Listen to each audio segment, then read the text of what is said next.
Do we need a moment to make sure everything's going in the right direction? Yeah, I'm going to share it. I'm going to make sure it gets shared. All right. Yep, we did a little last minute change of the topic given what's going on with current events.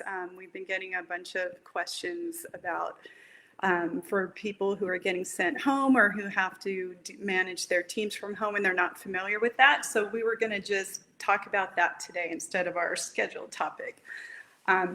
And we have a PDF for you. We'll put in the comments that you can download around these things that we're talking about. So first things first, when you're running a team remotely, you want to make sure that your team has everything that they need. And that may seem like a silly thing to say, but there are a lot of people who are getting sent home with not a lot of notice. So we just want to cover the basics here. Make sure they have what they need. They need to have their computer or a tablet. They need to have an internet connection, and don't assume that they do. You never really know what people have going on at home. So just make sure that you ask them, and there are alternatives like the library and other places like that. But with what we have going on with coronavirus, just remember if their movement is limited, they may only have home to work from, and you want to make sure that they have what they need, or else help them get that, or make contingency plans for that. They need to make sure that they have the software tools that they actually need if they're going to be using a home computer and not their work one. Make sure they have login access to everything. And that can be funny too. When I was traveling, you hear about the laptop life, and I was traveling overseas, and Facebook and Google thought I was an Eastern European hacker while I was traveling and kind of shut off my access to stuff. And it was a little bit of a hairball to get reconnected again. So just review everything and don't assume that it's all going to work smoothly right off the bat. And let's see, and along the lines of access, things like LastPass are a really good tool to use. So that's our first of our top 10. Do you have anything to add to that, Amelie? No, I think that covered everything. I mean, we don't know whatever specific tools people use in their business, but just making sure that they are on their laptops versus their desktops. So whatever it is they need to use, whatever company specific software that might be. Mm-hmm. Okay, item number 2. So now we're going to talk about best practices for working remotely. This is for your team. If they're not accustomed to working at home, it helps if you can set up an area that's dedicated for work. It helps to get the family in on the action and to have them understand that that's actually a work area. And when you're working to minimize interruptions. Interruptions really decrease your productivity. So anything you can do to, have that quiet place and uninterrupted is super helpful to keeping things going. Limiting the distractions along those lines. Limiting your own distractions, turning off notifications, setting actual work time versus this is when I'm going to communicate and respond to things time. Establishing a schedule for yourself. And within your schedule, take breaks. Our brains need breaks. You're actually more productive if you do a concentrated burst of effort and then take a break. And those are just setting up your area. That's tip number 2. I will say, so as far as kids are concerned, I've been seeing a lot of sites being shared with free subscriptions.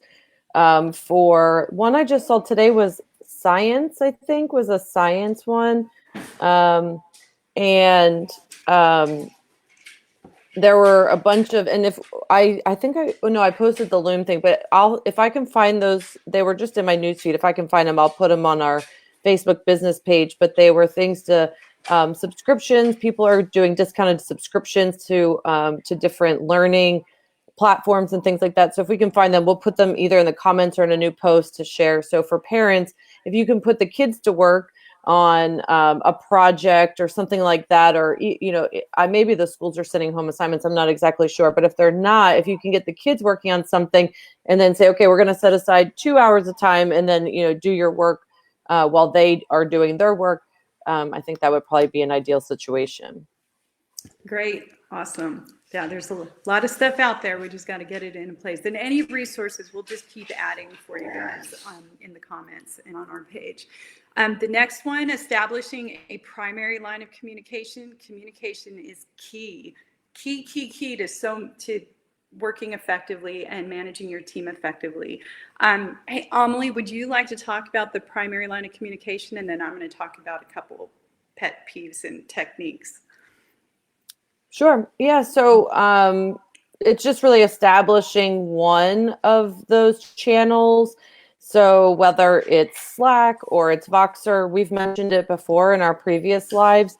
Just whatever the established line of communication is, just make sure that everyone knows that this is primary, and then decide whatever the secondary is. If you're using a project management tool, obviously you need to establish that all communication around tasks go in there, and then any general conversation goes into whatever you designate as that communication tool. So if that's Slack, so for us personally and with the clients that we've worked with, or at least one of them, our general conversation is in Slack. Our tasking conversations are in Trello, and we kind of go from there. So whatever that looks like for you, we've put in the PDF, we've put some different options for communication.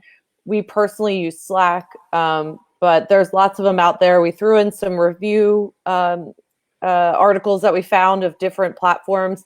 So make sure you check that out.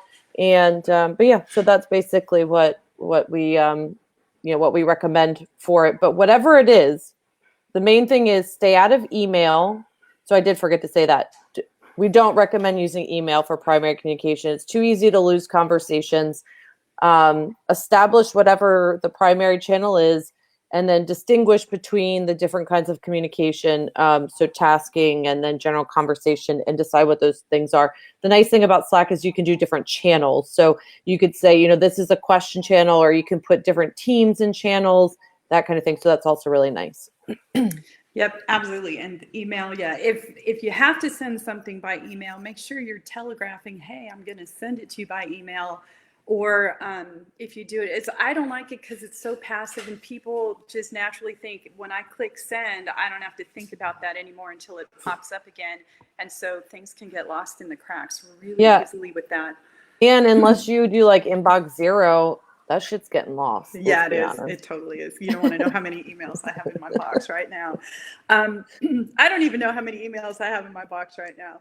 But also, so if you're doing this for the first time and setting up these lines of communication, once you've made the decision of how you're going to do this, make sure you go over with your team how you want to communicate and that they all understand.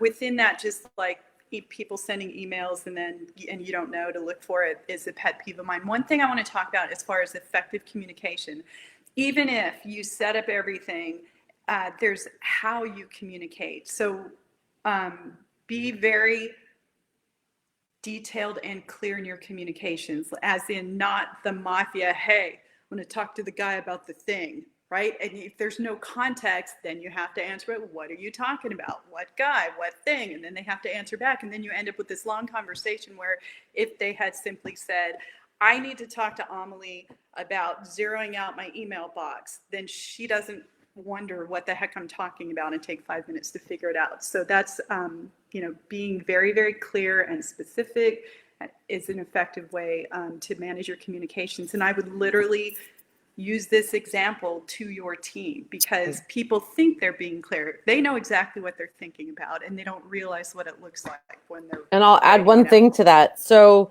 when someone sends you a message, and we go into detail about not spending all of your time just having Slack open, because it can become a distraction, but establishing a timeline of expectations of how long people have to respond to messages. So the person that sends the message doesn't have the expectation the person's going to answer within 5 minutes if they're really not.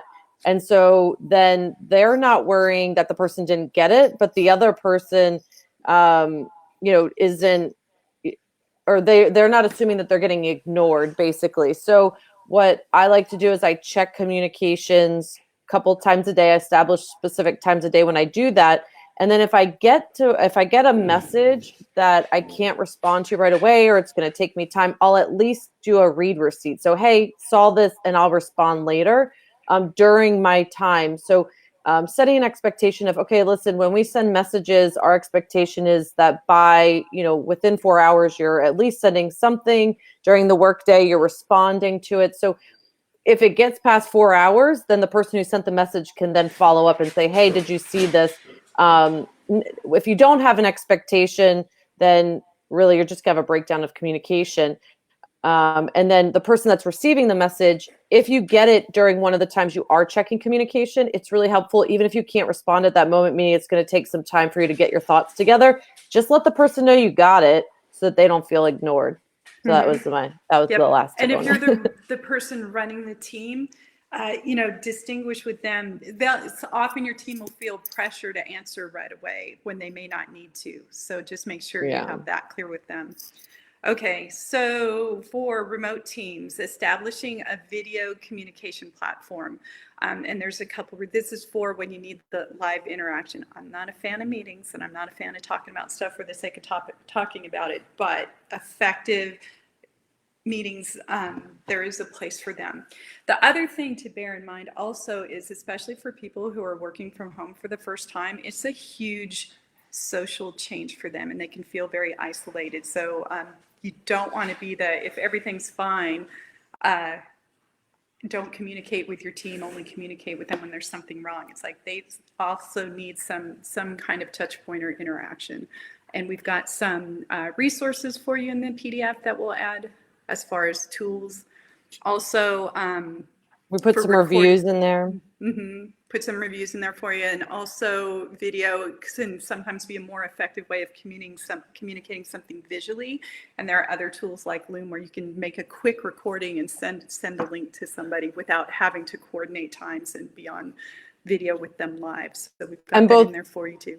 Loom and Zoom are having deals. So Loom Pro is free for all teachers, students, university members for lifetime. And Zoom has another deal too. I saw it in my email. I'll have to find it. I don't know what it is, but they were having a deal as well. So these businesses, which makes me like them even more, but they're out supporting people that are going to have to work from home.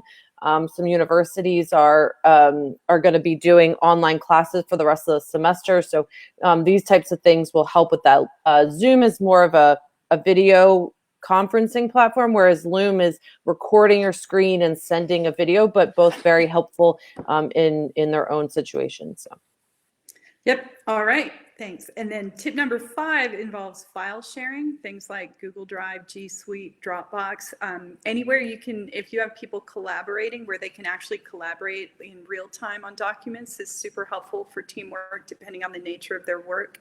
And it also, these file sharing platforms help you not have to use email, because that back and forth thing, you can miss iterations of projects. And that's another reason not to use email.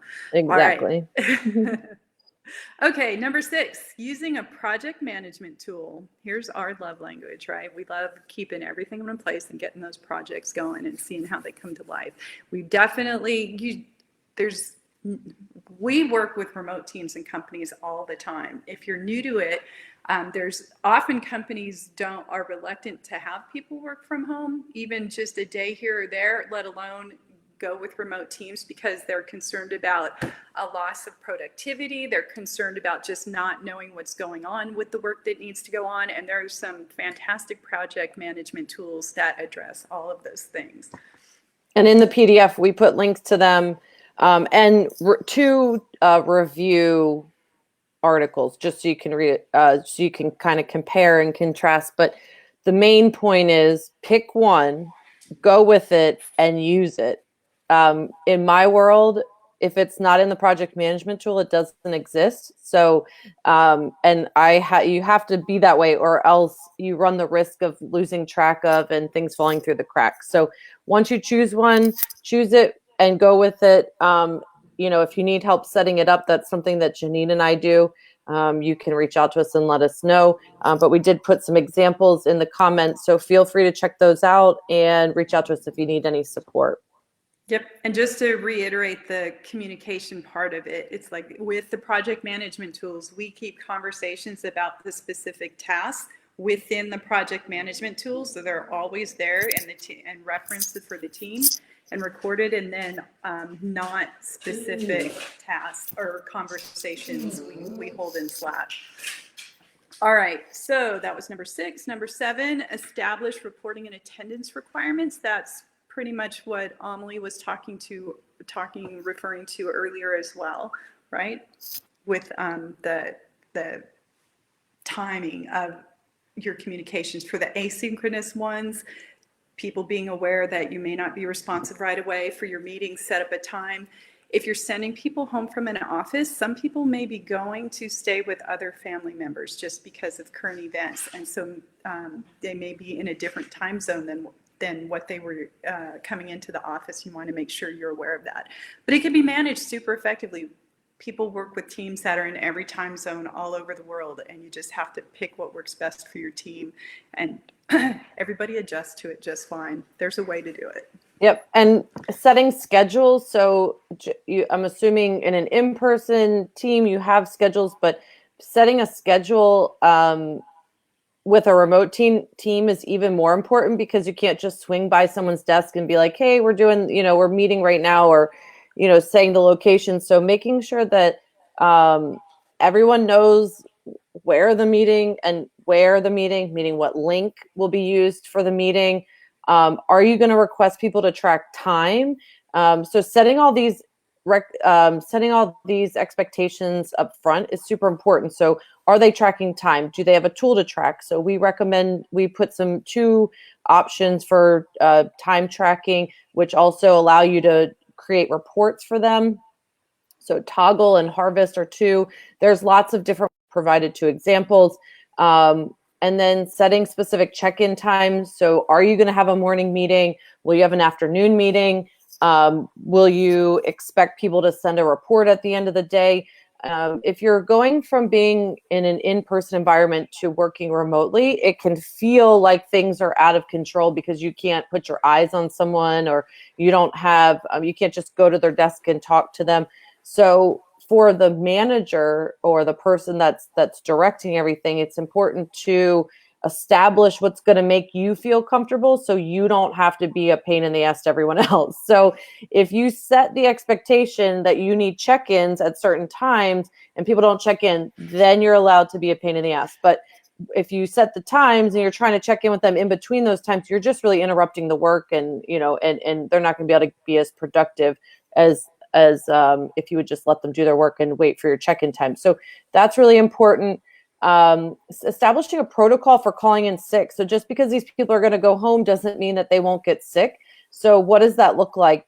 They're working from home. It's easy to say, well, if you're working from home, you can work. But I mean, if they're sick and not feeling well, or if they're, like Janine said, caring for someone else, there might need to be where they need to take a sick day or take a day off, even though they're working from home. So what's the protocol for that? What are the HR requirements for someone that's working remotely but needs a day off? So establishing all of those up front is really, really important.